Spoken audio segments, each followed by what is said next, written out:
stepping over. Yeah, absolutely. Yeah, so that's why we brought those, make sure we can do that. So we have to go through all the taping and stuff. Okay.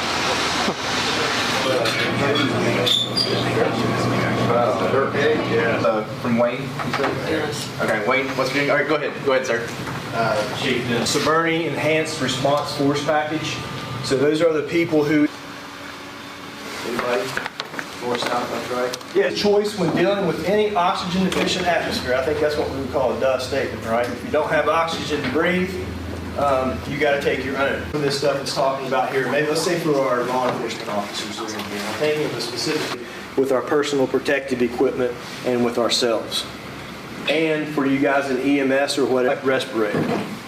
And again, there are some that are rated for this. I know the kits that's still around this area, and if you touch that, or you go to take the respirator off and then you touch around your mouth and then you wipe your face, guess what?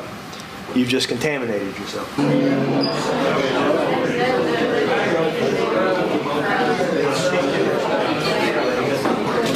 You're testing what you're using, you can adjust it based on what that is. We're used to chlorine. Is you don't want to keep wrapping around and overdo the tape, because here in a minute when we take the tape off, you'll see if you're you're in a SCBA, you're getting a couple inches bigger as we go up. The biggest thing is you want to make sure this top piece is the length between ear to ear underneath the chin. Before we stick it on the suit, we're going to flip it in, or sticky side. Well, that was their question of can we still leave these here, or they just need to go period? No, I mean, get a chance to leave. I feel like it depends on what the patient is, what you're dealing with. So I mean, she gets in and she goes like this all over. What we got is two different conversations going on, and I don't want any information passed over here to be missed here and vice versa. So we've already gone through the step of they've gotten out that cue from them, right? So is that where we are right now? Well, so what we're talking over here, sir, I didn't mean to interrupt. If you get more than that possible, no matter what you got to do, you'll get it. But use it. Utilize everything you can to protect yourself and your equipment, because like... If we were a fine mist, put a fine mist, a little garden sprayer with a peroxide solution or something on these sheets, would that do a better job of maybe killing any of the contaminants? Just isolate, isolate, isolate. That way, keep as much contaminant off of everything that you can as possible. The whole suit that you had in there. No. Oh, that's It's the an gown. apron. Yeah. That's all it is. And do we know what level these are rated for? Captain John Ivester, John-Ivester.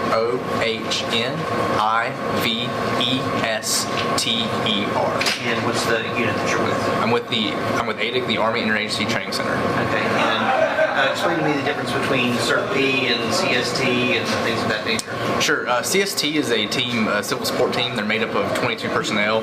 They go out and help civilian teams practice for major events or go to football games, things of that nature in the area in order to do things to help the public in those natures. And then the CERT P team is the 35th CERT P team out of West Virginia, and their primary focus is responding to a mass casualty event that includes anything in chemical, biological, radiological, or nuclear agents. Today's training consists of 3 teams. It consists of ADIC, CERT P, and the CST team. The benefit is you want to pull subject matter experts from each organization and agency inside West Virginia National Guard in order to create the interoperability and spread to our local first responders and hospitals and partners in order to create the best training and create the best practices to combat anything, whether it's a nuclear event, a biological event, a radiological event, or a chemical event. Okay. Today's primary focus is to create knowledge on PPE, which is personal protective equipment, to talk about the right equipment to wear, the right suits to wear, and it's also to practice good decontamination techniques that are basically set to stop the spread of secondary contamination and keep first responders, soldiers, and the public generally safe from any other infection or diseases.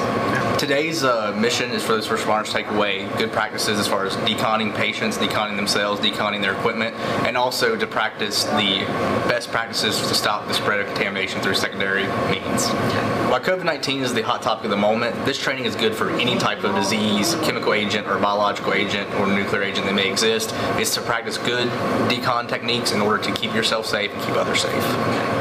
First responders are out there to mitigate any hazards that exist in the general public, so for them this training is very vital in order to mitigate any type of issues, any type of scene, or any type of event that could occur from here to the foreseeable future. And the idea is to bring in technologies like the PPE, personal protective equipment, different respirators, different suits to wear, and to practice those generally good decontamination concepts in order to stop the spread of any disease or secondary agents.